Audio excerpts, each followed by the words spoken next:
Yan, kulang na lang magpalitan kayo. Hindi, yung kagabi sa Family Feud, yung pinakita ni Beyonce. Ewan ko nakita ng sisig. Susing. Hindi ko nakita eh, kasi nakapokus ako dun sa hosting.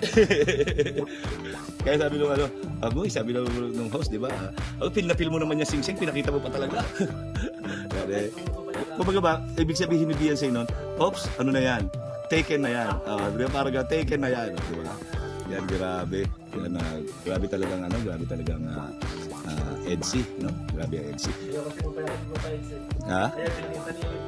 Oo nga eh. Yun na kagad ang sagot eh. Baka magselos. Baka magselos. Yun yung sinasabi na ano ba yun yung kailan ba yun yung walang tayo pero meron tayo.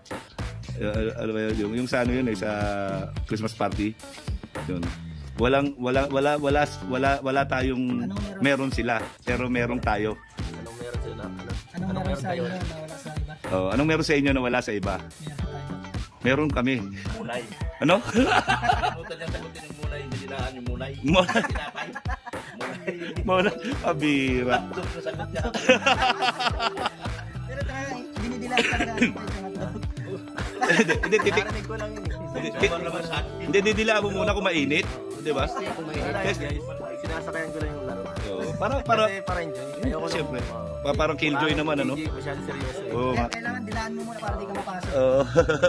Bigla-bigla mo kasing Sinubo ako. isubo. Mainit pa lang. Pinuluwa ko siya. Kapag yung dilaan na mo na, pag mainit, ramdam agad yung Saka siyempre, kalaban natin, papatalo sa tayo. Siyempre, no? Ganun naman nagmamahal. Di ba? Bigyan na tayo. Pinagbigyan niya lang. Kahit nga sa pag-press ng button, di ko na inunahan. Ako na Pinauna. sana mauna kaso nag-stop ako sa kalagitnaan ng pag... Oo, diba? Yan ang pagbibigay. Oo. Grabe Pauna talaga. yun na. Yung yung sa CR, anong ginagawa sa CR? Nag-ML naman talaga ako na kasi pag matagal. Pag matagal ilabas. Anong ginagawa sa CR? Naglalaro po. Buti dito na lumos. Ano yung nilalaro mo? Baka kinain na yung itlog dun. Ayan po, ay grabe. Nakakatuwa talaga yung kagabi, no? Tawa ako ng tawa doon eh. Tawa ako ng tawa doon sa... nakikinig lang ako eh. Hindi ako nagbibideo eh. Nandun lang ako po, nakikinig lang ako doon sa mga sagutan eh.